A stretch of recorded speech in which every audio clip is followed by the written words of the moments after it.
Which members of the St. Louis Cardinals are already being looked at by other teams this offseason and could end up elsewhere? This is Locked on Cardinals.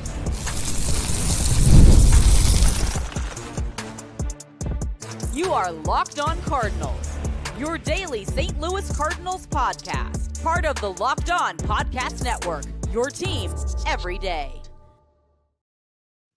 Hello there, Cardinals fans. I'm JD Hafron, a former national radio sports anchor, born and raised in St. Louis, and a lifetime Cardinals fan. I'm your host for Locked on Cardinals, part of the Locked on Podcast Network, covering your team every day.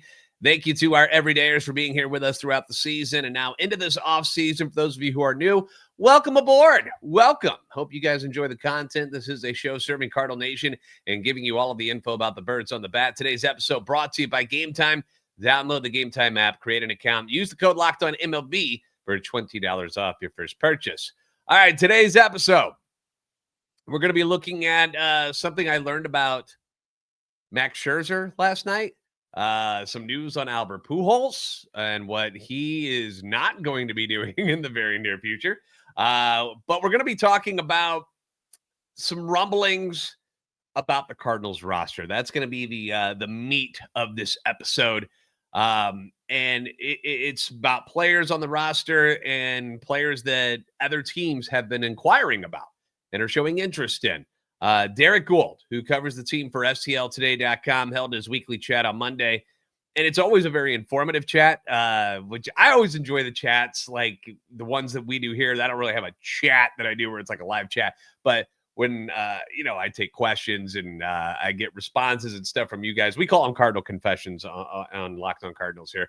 But I love interacting with the fans that just love the St. Louis Cardinals. I love talking to you guys. And Derek Gould does it as well every Monday. And, we're in a time right now in a lull in this offseason where there isn't really a whole lot going on right now.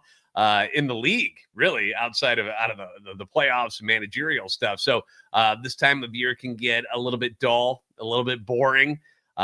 We knew this was going to happen. So I encourage you to check out his chat on Mondays on their website at stltoday.com.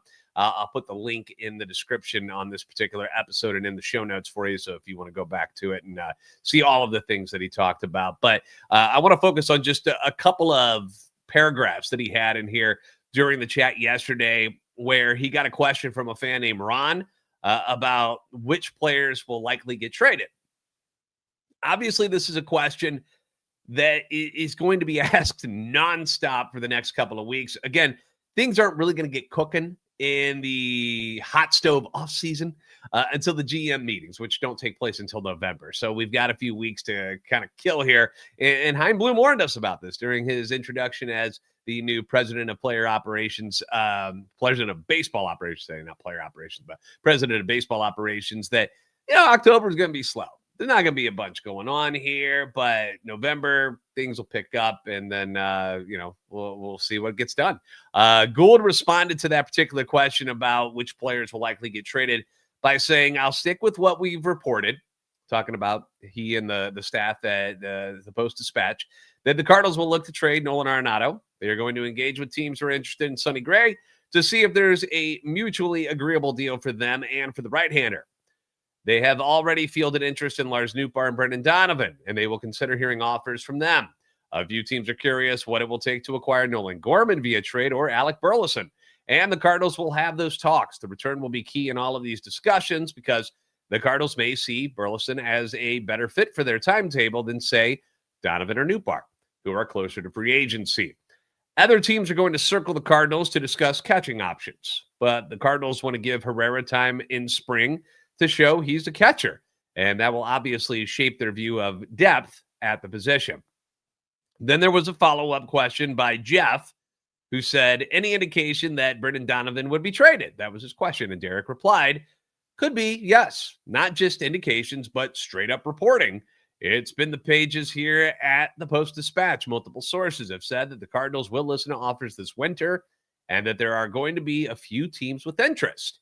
We'll get a chance to see if the return is worth the move.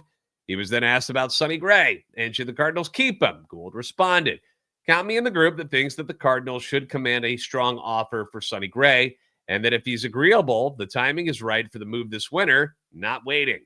There are going to be teams that intend to contend. They will be looking for a starter exactly like Gray. If he likes the move, the Cardinals should get a solid return. So let's start with the first part here. That's three separate issues, three separate discussions that we can bring up here. Let's start with the first part. We know that the Cardinals will try to move Nolan Arenado. This is not a secret. Like him leaving the game at Busch Stadium was kind of the farewell there. It seems almost like a foregone conclusion that he will not be back in a Cardinals uniform. Where and what will the return be is a real question. And part of that is, honestly, it's gonna feel like deja vu. It's gonna kind of hinder on what Alex Bregman does again. He can opt out of his deal with Boston. And we know that there was a chance that the Red Sox, if they didn't get Bregman, might pull the trigger on a deal to get Nolan Arenado.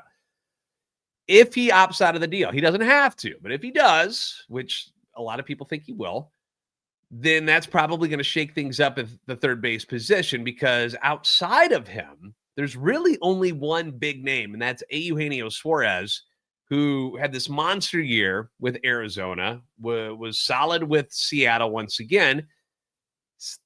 34 years old. This is not somebody who's 27, 28. This is a 34-year-old guy that honestly hasn't been that great as a third baseman defensively. Obviously, he's got some pop in his bat. We know that. But that's really it. Like, when you look at the other names that are available through free agency, not a lot of exciting names there. And when Bregman and Suarez figure out whatever they're going to do and they find homes, then any team looking for a third baseman could check in with the Cardinals at that point and see what it would take to get him. I still think he'd be a great fit in Boston. I just feel like he would fit that town very well. But that's just me. So we'll see what transpires. It really kind of depends on Alex Bregman, though. He mentioned Sonny Gray, and as we know, everyone needs pitching. Everyone needs pitching. Sonny's deal is very expensive next season, $35 million. Then there's that team option the next year with the $5 million buyout if it doesn't get triggered and is an exercise. So that's $40 million somebody is, going in on. But again, teams always want pitching. So if something can be agreed to and fits what Sonny wants to do, then like Derek said, the haul could be significant. The Cardinals could get some pretty decent pieces back in return because, they could have Sonny for 2 years instead of just one. It's really entirely up to them. I went through the free agent starting pitching yesterday. If you missed that episode, I'm sorry that the audio, we had all sorts of issues yesterday with the Simplecast stuff that we used to upload the audio. Video went up normal, but the audio took forever to get posted. So I apologize to everybody who, had to wait on that. But we went through the free agent starting options yesterday, and there's just not a lot of top tier guys out there, like 3. So trades are obviously something that's going to be brought up. Tarek Skubal's name has been kicked around as somebody that Detroit could move, which would be incredible because he's arguably the best pitcher in baseball. Freddie Peralta from the Brewers could be somebody that gets traded as well. Sonny could be one of those offseason trade pieces that, a team that needs like a number 3 or even a number 2. Some people will think higher of them than, other fans do. Sonny could be one of them. And I still think the Atlanta Braves make the most sense as far as, what he wants to get done, who he wants to play for, the proximity of where he lives and his family lives. Like, Atlanta just makes a lot of sense to me. I feel like he would do quite well with the Atlanta Braves. So that seems like a good fit. He goes on to mention position players after that, Donnie, Gorman, Burley, Newt. We're going to discuss those guys and their situations coming up next here on Locked On Cardinals.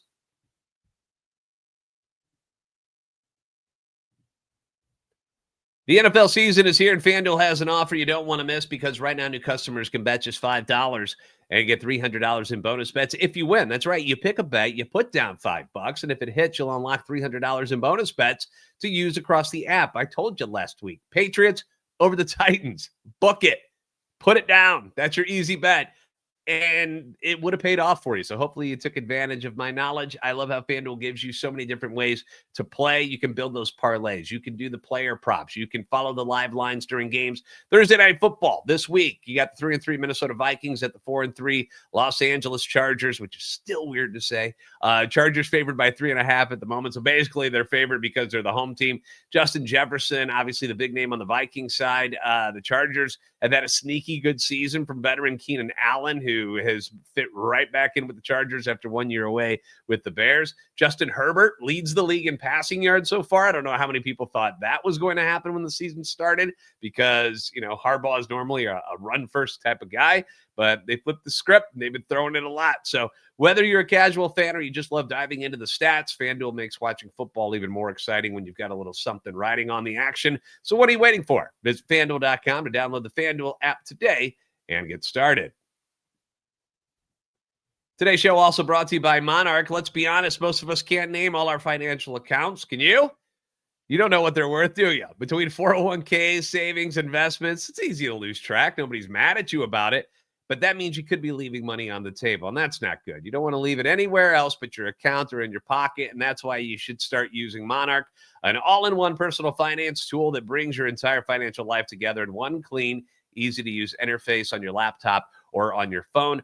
Monarch's visual dashboards and smart tools make it so much easier to understand where your money is going and how to make it work harder for you. It's your money.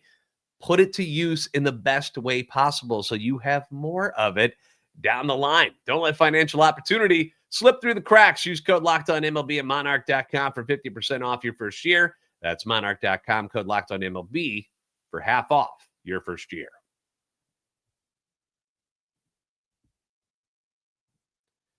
Thanks for making Locked On Cardinals first listen every day. If you enjoy daily Cardinals content, you can follow the podcast on X at @LO_Cardinals. We're also available on YouTube, TikTok, and Instagram at Locked On Cardinals as well. So we're talking about Derek Gould's chat from Monday. He covers the Cardinals for STLtoday.com, Post-Dispatch, whatever you want to call it, where he mentioned that the Cardinals have been fielding some interest in certain players. We just talked about Nada. We talked about Sonny Gray. He also mentioned that they've been fielding interests in Lars Nootbaar and Brendan Donovan.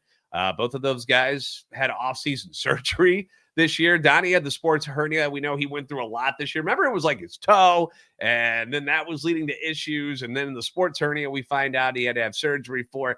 Obviously, we think that he's going to be just fine. Then Lars Nootbaar had surgery on his heels, where he had that syndrome thing where he had to get that fixed on the back of his feet, on the heels, which sounds incredibly painful and awkward. Of the two, for my everydayers, I don't think there's much of a debate here about which one I would want to keep. It's Donnie every day of the week and twice on Sunday. Give me the guy who can play multiple positions, infield, outfield, has in his career stayed healthier and has just been the better player, the most consistent player. At the same time, if someone wants to overpay for Donnie's services, then you got to look at that as well. The phone lines are open for the Cardinals. Like, they'll listen on anybody, I would assume. I don't see why you wouldn't at this point. We've covered this a couple of times already this offseason because you don't have to trade Donnie. This is not a situation where he wants out, doesn't want to be here anymore, but you'll certainly listen to see if there's an intriguing deal that somebody is willing to offer and put on the table. Now, Newt, this past year, remember he got off to that amazing start in April and March. Like, we're like, oh my gosh, this is great. This is going to be awesome. Look at Newt, healthy, doing his thing. Ended up appearing in a career high 135 games this year, and yet still a disappointing year. OPS plus dropped to 95. Walk percentage dropped. Strikeout percentage went up, which is the frightening thing because that's the one thing that we knew Newt had going for him was that he works the count and he can take walks. And as long as the on-base percentage was up, you're willing to have him be what he is, which in my opinion is just kind of an average outfielder. Another thing that Newt's got going for him, not a lot of depth at the outfield position as far as beyond what the Cardinals have at the roster right now. You're not looking down at Memphis and got like 2 or 3 prospects. You're like, ooh, we really need to look at those guys. If JJ Weatherholt takes over at second base and Gorman ends up taking over at third, Brendan Donovan could go to left field. You got Jordan Walker in right already. Alec Burleson, also an outfielder who's been a very good and consistent hitter in back-to-back seasons. Where does that really leave Newt? Like, where do you need him to play? I don't really see any spot there. You just have to have him starting over any of these guys. You could say Jordan Walker, but they're going to give him a chance to redeem himself after a couple of down years, It honestly, there's a domino effect here on the Nolan Arenado trade that's really going to have to happen. That's got to go down first, and then you got to see where things can fall from there. He says that teams were curious about Gorman and Alec Burleson as they should be. Gorman hasn't progressed the way the Cardinals wanted him to, but he's still got the power potential. He's still a young man. This is not somebody who's about to be 30. Still has the power potential that teams love, including the Cardinals, who don't have a lot of power already. So shipping somebody off who's got the potential that he has to leave the yard is not something you're actively trying to do when you're already struggling in that area. Burley, he belongs at first base. He really does, or DH. He can play outfield, but, you look at the metrics and stuff, and he's not that great. He gives you the effort, and that's fine, but, he belongs at first base at this point. The Cardinals already have Wilson Contreras there, who doesn't appear to want to go anywhere either. So he's here for, is it 2 more years? I think it's 2 more years for Willie. But they got Blaze Jordan, who they got from the Red Sox for Steven Matz. He's in the minors, somebody that, could be a guy to keep an eye on as far as a prospect to play first base. I've mentioned before, I think Ivan Herrera, if he doesn't cut it behind home plate as a catcher, I could see him as a future first baseman as well. But always keep in mind, and it's just like Derek Gould said here, I'm just kind of reiterating what he said. It really depends on whether or not the return makes sense or not for the Cardinals. None of these guys have to be traded. Even Arenado isn't saying, I got to go. I refuse to be in St. Louis anymore. This place sucks. Get me out of here. That's not being said by people. But they see the writing on the wall. They understand that they want to go younger. They want to put the funds into different places. They're not in a winning situation at the moment. So these guys who are older, like, Sonny and Arenado, they would like to go somewhere where they have a better chance at winning a world championship. You can't blame them for that. But the Cardinals have the luxury of deciding what's worth it and what isn't. So if you don't meet their demands, they don't have to trade any of these guys. Jojo Romero is another name that will, teams will probably look into as a left-hander from the pen who's now got closing experience. And if someone wants to shoot their shot and overpay to get JoJo, then you take advantage of that. But there's nothing forcing Heim and the Cardinals to make any of these deals. But they will listen. In my perfect world, when I think about, all right, how would I love for this to shape out at some point? I like Brendan Donovan in left field. I know he's good at second. I like him there too. And I'm sure he'll get some action there at some point, and probably a little bit at third base too. I don't have any problems in playing there either. But when I'm constructing this lineup, and hopefully people progress better, I like Donnie in left. I like Vic in center. Walker to become the stud that we need him to be, and he'll be in right field. Gorman becomes a slugger and is over at third base, popping 30 home runs and, striking out 180 times in a season. But I need 35 home runs out of him, and give me at least average defense at third base. Mason went at shortstop. JJ Weatherholt at second base, and Wilson Contreras rounds out your infield. And Burley is your DH. What's wrong with that? What's wrong with that? I know there's question marks because Gorman and Walker, I get it, but the rest of it, I think it fits kind of nicely. I want JJ on this team, but you can see how these guys, can be interchangeable, where Newt still could have a role in all of this if other things are moved. Like, say Nolan Gorman gets traded. Well, then Newt's playing in left field, and then you've got Donovan who can play third base if Nato and Gorman both go. Maybe JJ Weatherholt plays some third base and Donnie just stays at second. There's ways to make it work. But it's really about the return. It's really about the return and what teams are willing to give up to get these guys. So that's how I feel about it right now. Let me know your thoughts and comments in the comment section down below on YouTube. Hit me up on X as well. We can further discuss this in future episodes. The World Series is set to start on Friday, and I learned something about Max Scherzer on Monday night, and I'm not sure how I missed it all of these years he's been a major league player. Plus, Albert Pujols not going to manage the Angels. That is confirmed because they hired somebody else today. We'll talk about it all coming up next on Locked On Cardinals.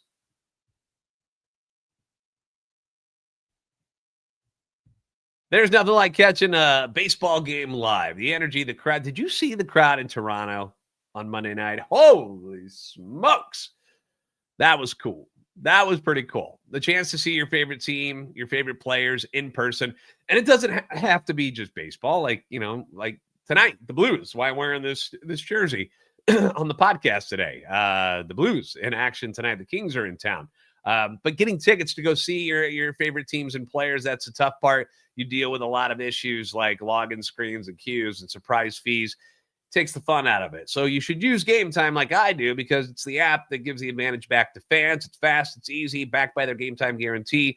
You'll always get 100% authentic tickets delivered on time and at the best price. Plus, all your fees are included. So the price you see is the price you pay. They've also got some zone deals, which are very cool. You can pick the section. Game Time will then grab the seats for you, help you save big, faster, cheaper, less stressful than any other way to get your tickets. Download the Game Time app. Create an account. Use code LOCKEDONMLB for $20 off your first purchase. Terms apply. Again, that's promo code LOCKEDONMLB for $20 off. Swipe, tap, ticket, go. Download Game Time today.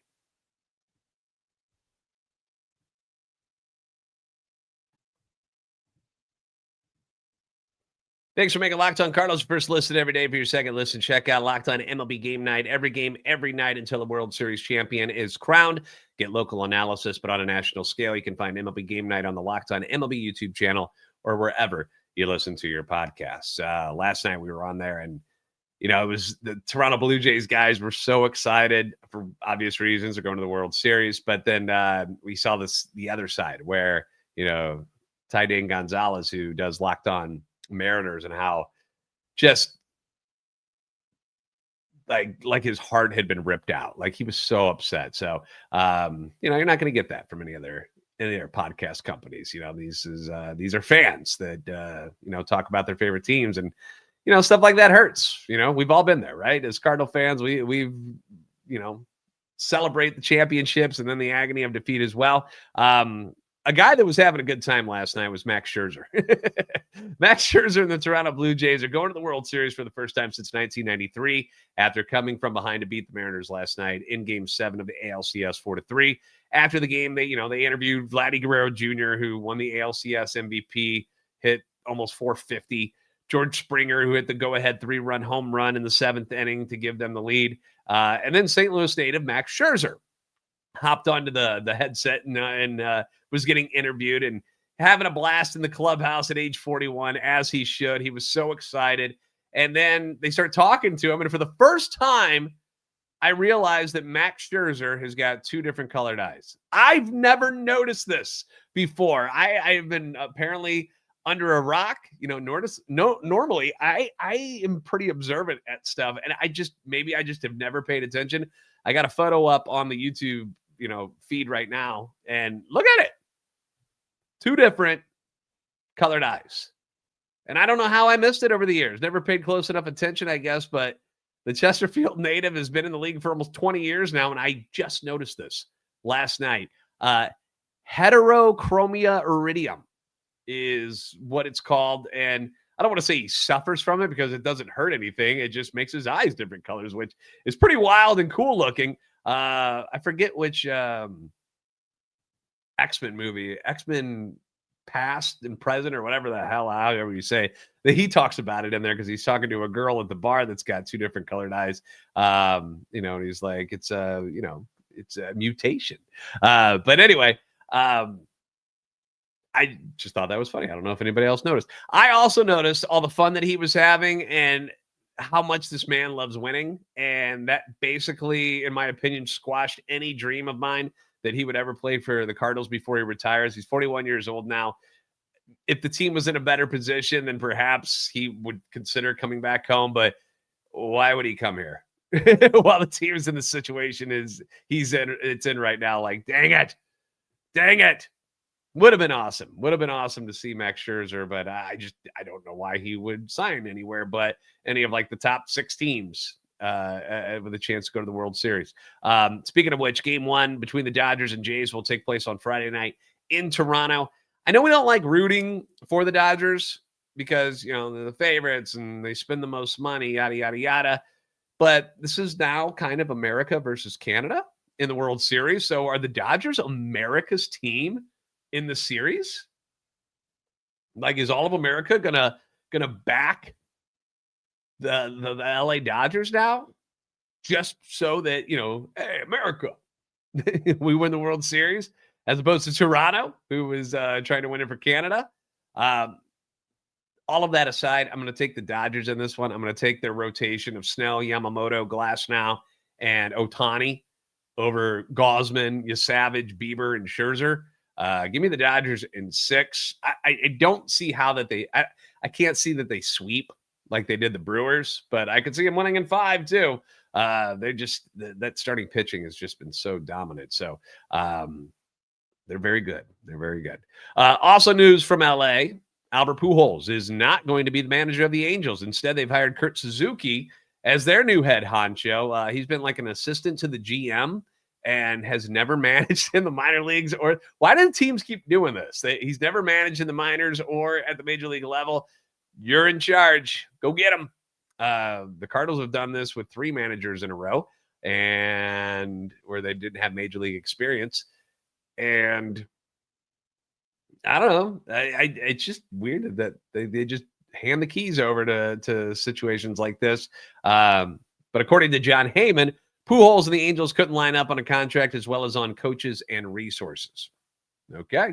Albert is going to interview for the Padres job now, which after former Cardinal manager Mike Shildt stepped down last week, now they have that opening, and now Albert's going to interview there. We've also heard the Orioles as a team that was mentioned being interested in Albert as well. Still nothing new on the Yadier Molina situation, but I'll keep my eyes out in case something pops off about that. So there you go. Thanks for making Locked On Cardinals your first listen every day. If you haven't already, give us a follow on X at LO_Cardinals and at JD Sports Radio, TikTok and Instagram at Locked On Cardinals. Please like, subscribe on YouTube, and help our channel and love for the Cardinals grow. You guys are the best fans in baseball for a reason. And we will see you next time on Locked On Cardinals.